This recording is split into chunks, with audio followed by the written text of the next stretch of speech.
Hey there, and thanks for stopping by. Are you curious how different barrel lengths will impact the performance of your Battle Zero out to distance? If so, this is the video for you, so make sure you stick around to check it out. In this video, I intend to shoot this 14.5-inch barrel upper side by side with my Griffin Mark II with an 11.5-inch upper, keeping all other variables the same so that we're purely testing the performance of different barrel lengths out to 300 yards. So what I'm going to do in this video, we'll move into a quick discussion around the Battle Zero theory, and then we'll move down to the range and fire both of these rifles up to give you hard data from a 14.5-inch shooting the 36-yard zero and an 11.5-inch with a 36-yard zero and the same bullet out to 300 yards. At the end of the video, we'll then meet back here and we'll take a close-up look at the results on cardboard around where each of the different bullets landed. Now note, this video is one of 4 where I take a deep dive into how changing different components on your rifle will impact the performance of that rifle to distance. The other videos will take a look at optic mount height, removing and installing your suppressor, as well as how different bullet weights will impact the performance of your Battle Zero. You think about that 36-yard zero, it's often thought of to also be a 300-yard zero. But let me know in the comments, how do you think the 14.5 will stack up to the 11.5 shooting 77 grain ammunition? Is it truly going to be a 36-300, or do you think we're maybe more of like a 36-250? Let me know. Let's move into the Battle Zero theory, and then we'll hit the range. Before we take a deep dive into the different variables and how they impact your Battle Zero, let's take a couple of quick minutes and review the Battle Zero theory so that we all have a baseline of what we should be seeing in the data so that we can accurately understand what the variables are doing downrange. So when I say Battle Zero, this representation is going to give you a look at what I'm referring to. So the horizontal line that's straight represents your line of sight. So that's you looking through your optic. That's always going to be a straight line from your rifle basically to infinity. Then down below, the arc represents the trajectory of your bullet. So for a Battle Zero, for instance, a 36-yard, 300-yard zero, what happens is your bullet's going to start out below your line of sight, say 1.5 inches, 2.5 inches, whatever it might be, depending on your optic mount height. It starts out below line of sight, comes out of the muzzle, and it's going to rise up to meet your line of sight. No, the bullet doesn't defy gravity. The barrel is essentially aimed up to meet line of sight. So where it meets line of sight here, that's your close zero, 36 yards, for example. So the bullet comes out of the muzzle, climbs to meet line of sight, then it goes above line of sight for some period of time before it falls back down to meet line of sight at what we would call your far zero. So a 36-yard might also be a 300-yard zero. So that's close zero, far zero. Then the bullet's going to fall indefinitely below your line of sight. So when you're using a Battle Zero, the theory is put your sights in the center of a generous vertical target.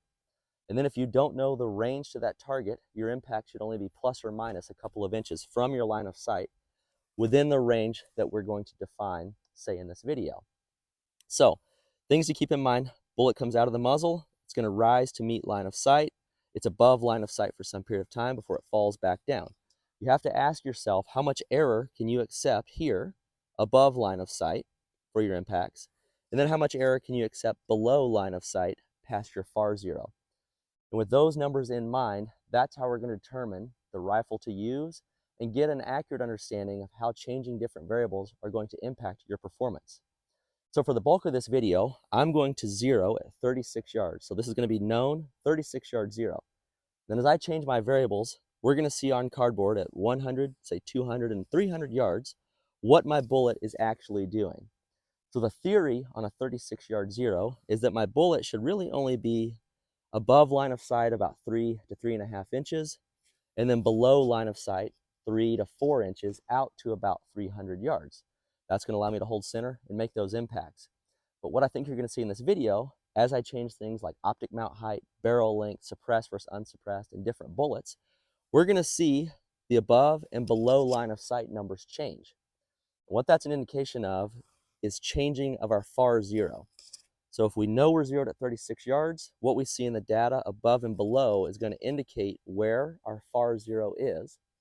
And with that, we then have to ask ourselves, how much error can we accept? Say it's only 3 or 4 inches. Then you would know with your setup at a 36-yard zero, you can shoot out to X distance. Maybe it's only 275 yards to get that plus or minus 3 or 4 inches to make your impacts. So maybe your setup or changing these variables, rather than being a 36-300, it might actually just be a 36-250 or a 36-275 based on the trajectory of our bullet and how much error we can accept. So that said, let's move into testing the different variables. I think it's going to be really fun to see how each of these different items are going to change the performance of our bullet downrange. So here we go. So another important variable when it comes to the performance of your battle zero is going to be your barrel length. You think about barrel length, that's bullet velocity, and bullet velocity has a direct impact on how that bullet flies downrange. So in this portion of the video, I want to compare two different barrel lengths using a 36-yard zero and show you the difference in point of impact at 100, 200, and 300 yards. And then at the end of the video, we'll take a close-up look to see exactly where the two different barrels landed with their rounds. So how are we going to do it? Well, we're going to try to keep as many variables as the same other than barrel length. So the first setup we're going to fire is going to be this 14.5-inch Colt SOCOM barrel. I'm going to run an Athlon 1-10 Optic in the Reptilia AUS mount, 39mm mount height or 1.54. This was actually provided to me by Ally Munitions. Really appreciate the support and everything they've done for the channel to help me out. Couldn't do what I'm doing without their support. Then we're going to swap over. We'll move the optic over to my other rifle, which is a Griffin armament Mark II. This was actually sent to me by Griffin for use on the channel, suppressed with a Griffin dual lock 7 30 caliber suppressor. So you think about the rifles we're firing, these are both very equally matched, both of them suppressed, so no major differences there. When I get this optic set up, I'll also zero this rifle at 36 yards, so we're running the exact same zero on both rifles. Then for ammunition, we're going to be running Ally Munitions canned ham. This is 77 grain ammunition, open tip match, and it's optimized for short barrel semi-autos. So I thought this would be really cool to run this ammo through both of these rifles, given it's optimized for shorter barrels, and that's exactly what we're shooting. And typically 77 grain ammo is quite accurate, so we should be able to see exactly what each of these rifles are capable of for accuracy.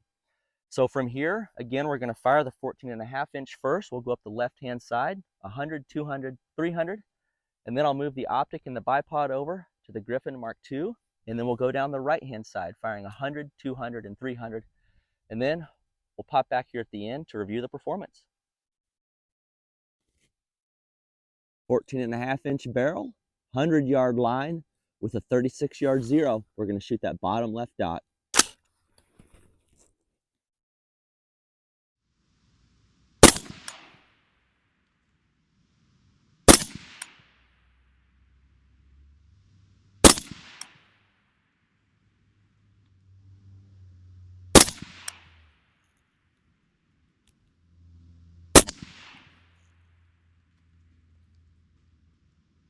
All right, those 5 rounds went into a decent little group there, just about a half mil high. Pushing a little bit to the right, but should be all right for what we're doing. We'll move back to 200 yards. All right, 200 yards with the 14.5-inch. We're shooting the left-hand column of dots, middle dot.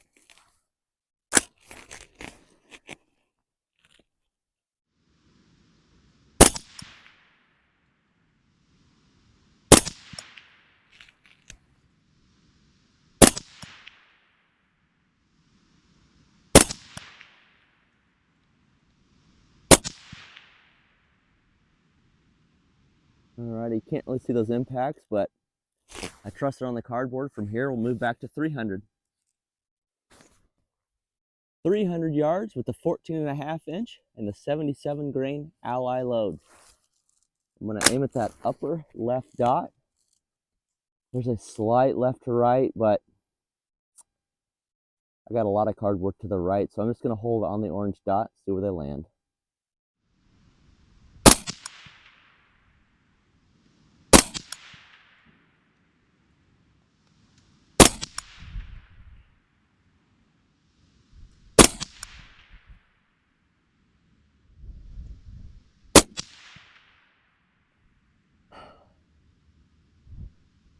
All right, that's it for the 14.5.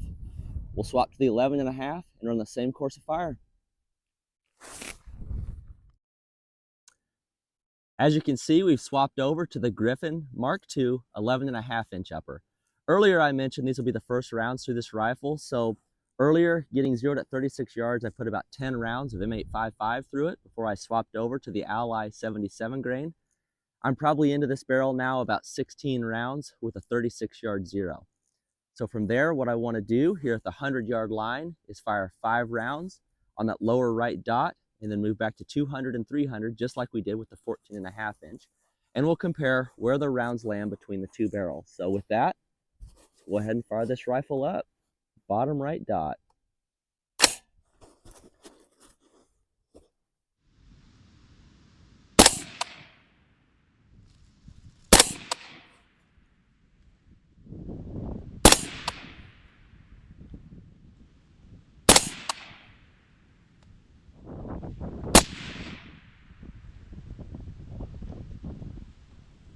Okay, I can see those rounds landing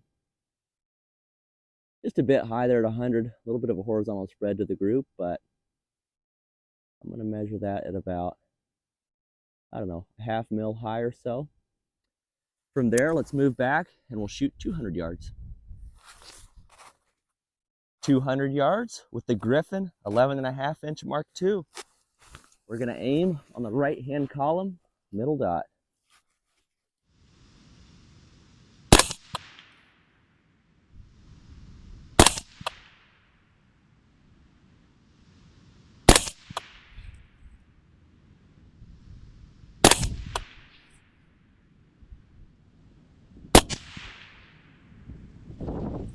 All right, can't see those impacts, but from here we'll push back to 300.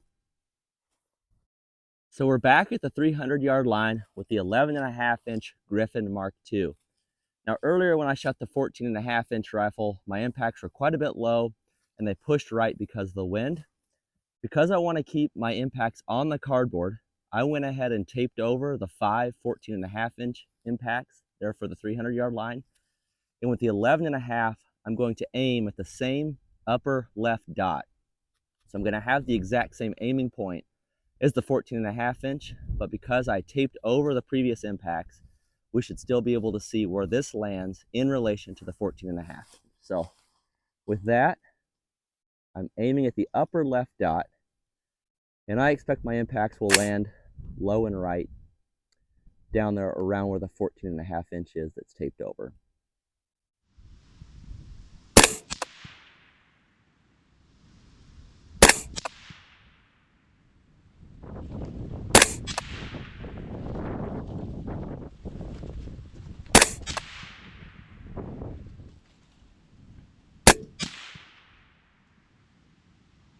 All right, that's all our rounds. Let's take a look. All right, plot twist. Instead of reviewing the results of the 14.5 versus the 11.5 with just the 77 grain Ally ammunition, I actually realized I had a unique opportunity to compare 223 pressure ammunition versus 556 pressure 77 grain. So what I've done, I've actually zeroed the Griffin Mark II 11.5-inch rifle with the Silver State Armory 556 pressure 77 grain ammunition. And we're going to repeat the course of fire. So what I'm going to do is shoot the right-hand side of dots using the 556. My impacts are going to land on top of where I've already shot. I tried to tape over those. And after I finish this course of fire, we'll be able to review 14.5 versus 11.5, as well as 556 versus 223 pressure ammunition out to 300 yards with a 36-yard zero. So let's get after it. First rounds will be 100 yards. Again, I'm shooting the right-hand bottom dot.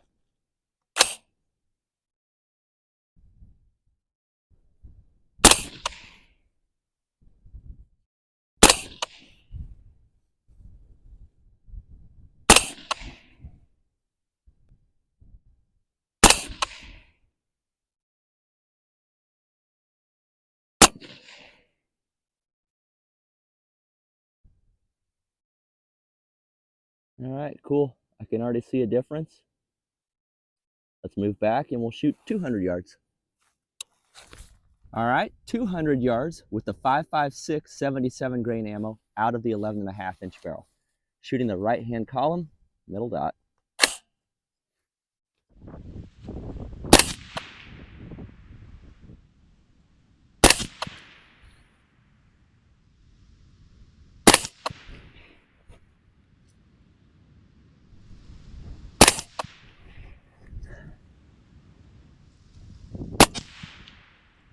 All right. There's our 5 rounds at 200. Let's push back to 3. And we're back at 300 yards again. This time the 11.5-inch Griffin Mark II with the 5.56 pressure 77 grain ammunition. Now, like I've done, because of the left to right wind, I'm going to hold in that upper left circle, and we should be able to catch our impact somewhere on the cardboard. In theory, the higher velocity 5.56 should land higher in more of that clean cardboard. So let's see what we get.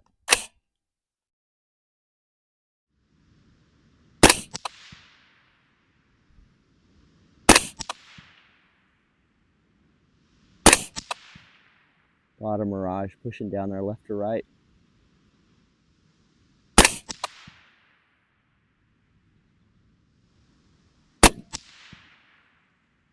All right, there's my 5 rounds.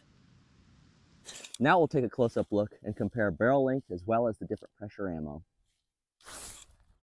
How about we take a close-up look at the results of our barrel length comparison. Remember, first up, we fired the Ally Munitions canned ham 77 grain 223 pressure ammunition that's optimized for short barrels. We fired that out of the 14.5-inch rifle, and then we followed it up with the 11.5-inch rifle, both of those using 36-yard zeros. Then we swapped over. I had some 5.56 pressure 77 grain left around that we ran through the 11.5-inch so that we could compare that to the 223 pressure. So let's review exactly where each round landed. So first up, we fired the 14.5-inch along the left-hand side. Fired a 5-round group at 100 yards that landed about 1.5 inches high. Then I fired a 5-round group at 200 yards, which landed about 1.5 inches low. And it's worth noting, I'll talk through this, but I have covered up some of the impacts, but I've marked them so that I can speak to them on camera. For this discussion, we're looking at the untaped impacts right here. Really nice group, 1.5 inches low, a little bit of windage error, but the wind was blowing pretty hard. So for a 36-yard zero, these are trending a little bit low with that 223 pressure ammunition. Then I moved out and fired at 300 yards, and I had a 5-round group that landed 15 inches low right here. It's these impacts that are taped over, and they're marked with the 14 to indicate the 14-inch barrel. So that's where they landed, about 15 inches low. So solid performance. Those are really nice groups out of that 14.5-inch rifle. Then I swapped over to the 11.5-inch, still using the same optic, same ammo, everything the same except for barrel length, and I fired my rounds. So my 100-yard group with the 11.5-inch, you can see these are actually the rounds that are taped over. A little bit of horizontal spread there. That could have been me, shooter error. But ultimately that group landed, I called it 1.25 inches high. Then I moved out to 200 yards, and again, we're looking at the rounds that are taped over. And those actually impacted quite a bit lower at 2.75 inches low. So you can see that slower velocity is impacting where our rounds are landing, even as short as 200 yards. Then I moved out to 300 yards where I fired. I was aiming at this top dot, just like I was with the 14.5-inch. And these rounds landed quite a bit lower. You can see 21 inches low, and it's going to be this tape here along with these 4. So in general, it's a decent group. I had one flyer that could have been me, it could have been the wind, I'm not sure. But the bulk of this group is 21 inches lower. That's 15 versus 21. So that slower velocity out of the shorter barrel is 6 inches at 300 yards, or 2 MOA. That's a pretty decent drop. If I were trying to use this 36-yard zero as a battle zero with 223 pressure, 77 grain ammunition, I would want to cheat high. For me, this is too much error to accept in a battle zero if I'm going to be trying to shoot out to 300 yards. Now, what was really cool, I had that 5.56 pressure ammunition left, and I was able to run it through the 11.5-inch to compare 5.56 ammo versus 223 pressure, and there's some really cool data here. So what you'll see at 100 yards, my 5-round group landed quite a bit higher, noticeably higher than my 223 pressure. I'm going to call it about 3.25 inches. So roughly 2 inches higher than my 223 pressure ammunition. Then I moved out to 200 yards where I fired 5 rounds, and I'm going to call the center of that group about 1 inch to 1.25 inches high. So again, a pretty noticeable difference versus the 223 pressure ammunition. Then I moved out and fired at 300 yards, again holding the same dot here. We still had some windage error, but these are my 5 rounds here, and I'm going to call those about 11 inches, 10 inches low, 10.5 inches low. So very significant difference with the higher velocity of the 5.56 ammunition. So you think about these 5 rounds here at 5.56 pressure versus these 5 here, and you're looking at a difference of, I'm going to call that 11 inches. So simply swapping from 223 pressure ammunition to 5.56 pressure ammunition is at about an 11-inch difference, which at 300 yards is roughly 4 MOA. So that's a pretty major difference that you're going to gain out of the performance of your Zero with the increased velocity. This is still a lot of drop, but it's not nearly as much as it was with the 223 pressure ammunition. So really cool to see on target, real world data, how barrel length is going to impact the performance of your 300 yard or your 36 yard Zero. Really cool data. Let me know what you think. All right, if you've made it this far, I really appreciate you sticking around to check out this video. I hope you found some value in watching. You got to let me know in the comments down below. Was there anything you saw in this video that surprised you? Or did the data you see match what you're already getting out of your rifle? Was there any takeaway that you saw here you want to go out and try on your setup? Let me know. Let's interact in the comments down below. Now that said, my channel's seen a ton of growth recently, and I appreciate each and every one of you that are engaging with my videos, subscribing, and taking the time to watch. If you've made it this far, I want to ask for your help to continue growing. Leave me that comment down below, like the video, share with your friends, but most impactful would be to subscribe. If you subscribe to my channel, you'll be in line for the next video drop that I've got just like this. Also, don't forget to check me out on Instagram at Mountains Mullets America. It's another great place for us to interact. I can give you a sneak peek of what I'm working on. We can chat in the DMs, and that's where I come up with a lot of video ideas. So help me grow this channel. Hope you're there for the next video. Thanks for watching, and we'll see you next time.